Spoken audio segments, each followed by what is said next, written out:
આધુનિક ઇતિહાસ વિશે જાણીશું.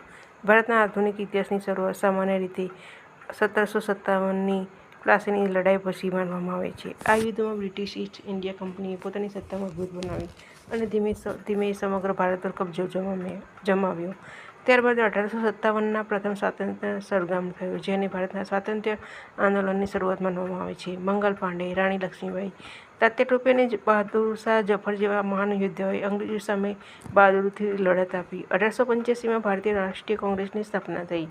ત્યારબાદ મહાત્મા ગાંધીના નેતૃત્વ અસહકાર આંદોલન, દાંડી કૂચ, સવિનય કાનૂન ભંગ અને ભારત છોડો આંદોલન જેવા ઐતિહાસિક આંદોલનો શરૂ થયા. શહીદ ભગતસિંહ, સુભાષચંદ્ર બોઝ, સરદાર વલ્લભભાઈ પટેલ, જવાહરલાલ નહેરુ અને અનેક સ્વાતંત્ર્ય સેનાનીઓના બલિદાનથી આખરે 15 ઓગસ્ટ 1947ના રોજ ભારતને આઝાદી મળી.